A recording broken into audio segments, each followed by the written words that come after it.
Sting विवाद और भाजपा से साठगांठ के आरोपों के बीच पश्चिम बंगाल में हुमायूं कबीर से एआईएमआईएम ने तोड़ा नाता।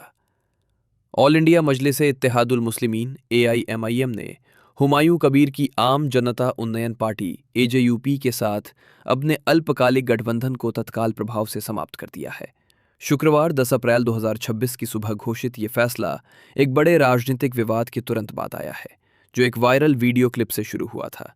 इस वीडियो में कथित तौर पर श्री कबीर को भारतीय जनता पार्टी भाजपा के साथ एक गुप्त समझ पर चर्चा करते हुए दिखाया गया है।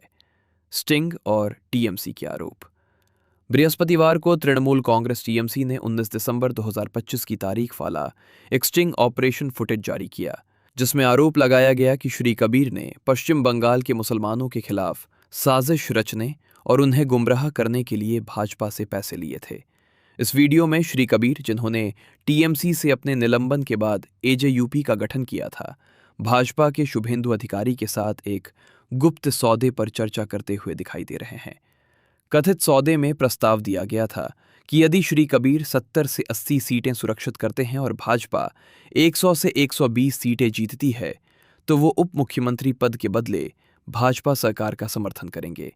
फुटेज में उन्हें भाजपा के शीर्ष नेताओं और प्रधानमंत्री कार्यालय पीएमओ का जिक्र करते हुए भी दिखाया गया है। टीएमसी के बेलिया घाटा उम्मीदवार कुणाल घोष ने दावा किया कि श्री कबीर ने 1000 करोड़ रुपए के सौदे की बात की थी, जिसमें से 200 करोड़ रुपए अग्रिम एडवांस के रूप में दिए जा चुके थे। प्रवर्तन निदेशालय ईडी की जांच की मांग करते हुए टीएमसी ने आरोप लगाया कि भाजपा ने मुस्लिम वोटों को विभाजित करने के लिए एआईएमआईएम और एजेयूपी को बी और सी टीम के रूप में काम पर रखा है। वरिष्ठ मंत्री फिरहाद हकीम ने धार्मिक भावनाओं को बेचने के प्रयास की निंदा की, विशेष रूप से मुर्शिदाबाद में बाबरी मस्जिद बनाने की श्री कबीर की दिसंबर 2025 की योजना को भावनाओं को भड़काने के लिए एक सोची समझी चाल बताया। एआईएमआईएम का रुख और स्वतंत्र मार्ग। क्लिप सामने आने के तुरंत बाद एआईएमआईएम नेतृत्व ने गठबंधन पर विचार विमर्श शुरू कर दिया था। शुक्रवार को एक्स पर जारी एक बयान में पार्टी ने रेखांकित किया कि वो अब आगामी पश्चिम बंगाल विधानसभा चुनाव स्वतंत्र रूप से लड़ेगी और राज्य में भविष्य में कोई गठबंधन नहीं करेगी। पार्टी ने कहा कि श्री कबीर से जुड़े बयानों ने मुसलमानों की अखंडता पर सवाल उठाए हैं, एक ऐसी स्थिति जिससे एआईएमआईएम ने जुड़ने से इनकार कर दिया।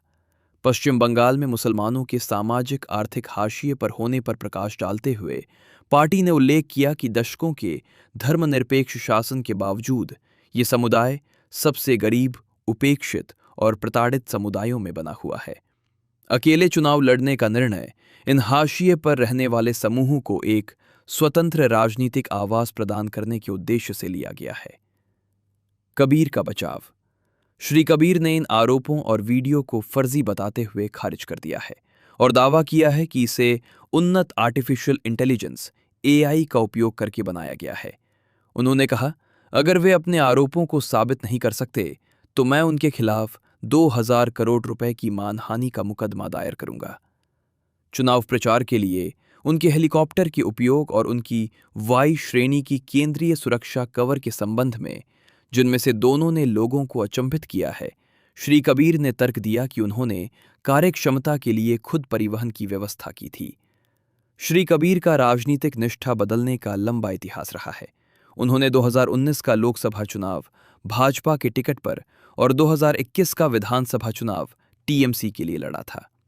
हालांकि द हिंदू ने व्यक्तिगत रूप से इस वीडियो की प्रामाणिकता की पुष्टि नहीं की है, लेकिन इस घटनाक्रम ने आगामी चुनावों के चुनावी गणित को मौलिक रूप से बदल दिया है, जिसमें एआईएमआईएम अब स्थापित मोर्चों के सामने एक अकेले चुनौती देने वाले के रूप में खड़ी है।